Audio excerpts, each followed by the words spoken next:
MA समाजशास्त्र प्रथम semester. हम देख रहे हैं नगरीय समाजशास्त्र। अगली पिछली कक्षा में हमने देखा नगरीय समाज, आज हम देखेंगे नगरीय समाजशास्त्र। तो सबसे पहले हम जान लेते हैं कि नगरीय समाजशास्त्र क्या है। नगर को तो हमने देख लिया, जान लिया। अब हम नगरीय समाजशास्त्र को देखते हैं। तो ऐसा विज्ञान या ऐसा शास्त्र जो नगरीय समाज का व्यवस्थित, क्रमबद्ध और वैज्ञानिक अध्ययन करता है, उसे हम क्या कहते हैं? नगरीय समाजशास्त्र। अब हम नगरीय समाजशास्त्र की कुछ परिभाषा देख लेते हैं। तो उसमें सबसे पहली परिभाषा है ई बर्गल की। तो ई बर्गल कहते हैं नगरीय समाजशास्त्र सामाजिक क्रियाओं, सामाजिक संबंधों, सामाजिक संस्थाओं पर नगरीय जीवन के संघात का और नगरीय जीवन के ढंग पर आधारित और उनसे विकसित सभ्यता के प्रकारों का विवेचन करना है। अगली परिभाषा हम देखते हैं नेल्सन एंडरसन की। वे कहते हैं मुख्य रूप से ग्रामीण तथा नगरीय दो प्रकार के सामुदायिक समाजशास्त्र है और प्रत्येक को उसके अनुशासन से जाना जाता है। ग्रामीण समाजशास्त्र का क्षेत्र ग्रामीण समाज है, जबकि नगरीय समाजशास्त्र का संबंध कस्बों तथा नगरों के आवास से है। अब हम देखते हैं नगरीय समाजशास्त्र का क्षेत्र। नगरीय समाजशास्त्र का क्षेत्र अर्थात ऐसा क्षेत्र जहाँ से नगरीय समाजशास्त्र में हम अध्ययन करेंगे। उसमें हम अध्ययन करते हैं सबसे पहले नगरीय जीवन का। नगर का जीवन कैसे होता है, वहाँ का रहन सहन कैसे होता है, इसका अध्ययन किया जाता है। नगरीय परिस्थिति का अध्ययन, नगर की परिस्थितियाँ क्या है, इसका अध्ययन किया जाता है। उसके पश्चात नगरीयता का अध्ययन। अब हम इन चीज़ों को विस्तार से देख लेते हैं। तो नगरीय जीवन का अध्ययन, तो इसमें नगर का अध्ययन करने वाले विचारक आते हैं, जिसमें ग्रांट मेयर, एंडरसन और बर्गल। फिर उसके पश्चात महानगरों का अध्ययन करने, महानगरों और राजधानी के अध्ययन करने वाले विचारक, जिसमें आपके Charles E Morial, Albert McKenzie और हर्ट। उसके पश्चात मोनोग्राफिक अध्ययन करने वाले विद्वान, जिसमें सीमर और मैक्स वेबर। अब हम देखते हैं नगरीय परिस्थिति विज्ञान। तो इसमें प्रमुख है एंडरसन, हार्वे, रेक्सलेस, फेरिस और पार्क तथा बर्जेस। और इन्होंने नगरीय परिस्थिति शास्त्र को दो भागों में बांटा है, जिसमें मानव परिस्थिति शास्त्र और सामाजिक परिस्थिति शास्त्र। उसके पश्चात हम देखते हैं नगरीयता। तो नगरीयता में पार्क एवं बर्गेस, इनने तीन भागों में विभाजित किया है, जिसमें परिस्थिति शास्त्र, सामाजिक संगठन और सामाजिक विघटन। परिस्थिति शास्त्र, इसके अंतर्गत भौगोलिक और प्राकृतिक परिस्थितियों का अध्ययन किया जाता है। सामाजिक संगठन के अंतर्गत वर्ग, सामाजिक संस्थाएं, परिवार, आर्थिक और राजनीतिक और मनोरंजनात्मक संस्थाओं का अध्ययन किया जाता है। उसके पश्चात सामाजिक विघटन को देखें तो इसमें बाल अपराध, भिक्षा वृत्ति, वेश्यावृत्ति या अन्य प्रकार के अपराधों का अध्ययन किया जाता है सामाजिक विघटन में। अब हम विषय वस्तु देख लेते हैं नगरीय समाजशास्त्र की।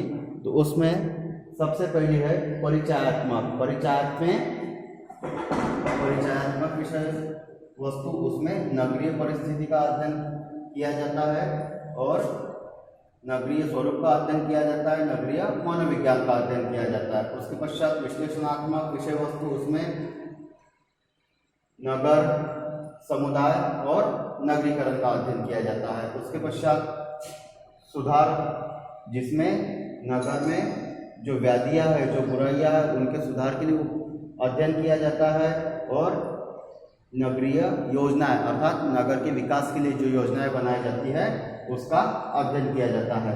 अब हम देखते हैं नगरीय समाजशास्त्र का महत्व, कि हमें भी नगरीय समाजशास्त्र क्यों पढ़ना है, या नगरीय समाजशास्त्र का जन्म किसलिए हुआ, ऐसी क्या आवश्यकता है कि जिनसे नगरीय समाजशास्त्र का जन्म हुआ है, नगरीय समाजशास्त्र का प्रादुर्भाव हुआ, क्यों हमें नगरीय समाजशास्त्र पढ़ना अनिवार्य है। तो उसमें हम पहला महत्व देखते हैं नगरीय समाज का अध्ययन। नगरीय समाज क्या करता है? नगरीय समाज का अध्ययन करता है। नगर में होने वाली विविध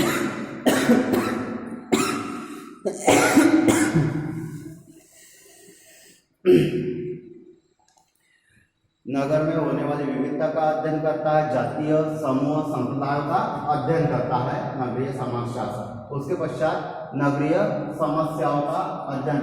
नगर में होने वाली कई समस्याएं जैसे अपराध, भिक्षावृत्ति, वेश्यावृत्ति, बेरोजगारी, इनका अध्ययन करता है। सामाजिक सांस्कृतिक जीवन में होने वाले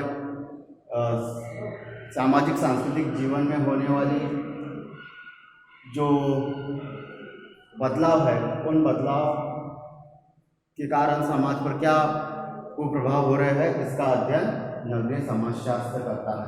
उसके पश्चात नगरीय समस्याओं का विश्लेषण। नगरीय समस्याएं जो है उसमें भिक्षावृत्ति, बेरोजगारी, वेश्यावृत्ति, चोरी, डकैती, हत्या, इनका अब यहाँ पर गहन तरीके से अध्ययन किया जाता है और अध्ययन करने के पश्चात किस प्रकार से इन समस्याओं को रोक सके जिससे समाज में व्यवस्था कायम बनी रहे, यह नीतियाँ निर्धारित की जाती है। फिर परिवर्तन का अध्ययन। नगरीय समाज में जो परिवर्तन हो रहे हैं, जो बदलाव हो रहे हैं, कई संस्कृतियों में परिवर्तन हो रहा है, कई जाति धर्म के रिवाजों में परिवर्तन हो रहा है, अर्थात हम कर सकते हैं कि हमारी संस्कृति में परिवर्तन हो रहा है। उन परिवर्तनों का अध्ययन किया जाता है नगरीय समाज में। उसके पश्चात नगरीय समस्याओं का निराकरण। नगर की जो समस्याएं हैं, नियोजन की समस्याएं है, अपराध की समस्याएं है, रोजगार की समस्याएं है, आदि प्रकार की कई समस्याएं, उन समस्याओं का अध्ययन। उसके पश्चात अंतर संबंधों और अंतर क्रियाओं का अध्ययन। नगरों में व्यक्तियों का एक दूसरे के बीच जो संबंध होगा वह अंतर संबंध, व्यक्ति एक दूसरे के साथ जो व्यवहार करेंगे वह अंतर क्रिया है, इनका समाज में क्या प्रभाव है, यह अध्ययन किया जाएगा। अर्थात नगर में इनका क्या प्रभाव हो रहा है, किस प्रकार के संबंध होते हैं एक व्यक्ति के दूसरे के साथ, एक व्यक्ति दूसरे व्यक्ति के साथ कैसे व्यवहार करता है, कैसी क्रियाएं करता है, इसका अध्ययन नगरीय समाजशास्त्र में किया जाता है। उसके पश्चात सामाजिक पुनर्निर्माण में सहायक। सामाजिक पुनर्निर्माण, समाज में जो व्याधियाँ हैं, जो बुराइयाँ हैं, इन व्याधियों और बुराइयों के कारण जो अव्यवस्था उत्पन्न हुई है, उस अव्यवस्था को दूर कर समाज अच्छे तरीके से, समाज में अच्छी व्यवस्था कायम हो सके, समाज की व्यवस्था सुचारू रूप से चल सके, इसके लिए नीतियाँ बनाई जाती है। ये होता है सामाजिक पुनर्निर्माण। नगरीय समाजशास्त्र सामाजिक पुनर्निर्माण में सहायक है। उसके पश्चात सामाजिक विघटन के तत्वों का अध्ययन।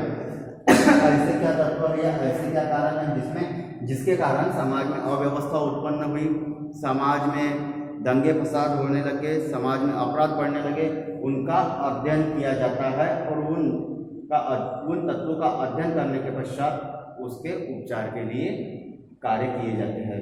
उसके पश्चात है नगर नियोजन में सहायक। किस प्रकार से नगर का विकास होना है, 2021 में ही 2042 या 2050 का प्लान बना दिया जाएगा कि निकट भविष्य में हमारा नगर इस प्रकार वृद्धि करेगा, हमारे नगर में इतने स्कूल खुलेंगे, इतने कॉलेज खुलेंगे, ये चिकित्सा सेंटर बनेंगे, इतने चिकित्सालय खुलेंगे, ये ऑफिस बनेंगे, इस क्षेत्र में कार्यालय रहेंगे, इस क्षेत्र में कारखाने रहेंगे।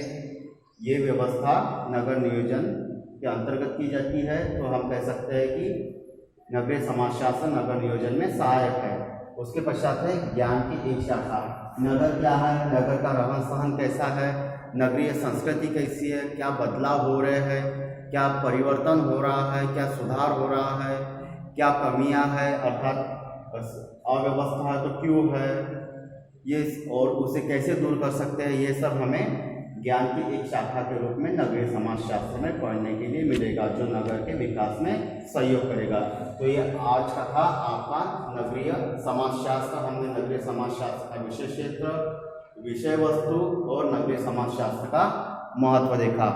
MA फर्स्ट सेम आपका 4th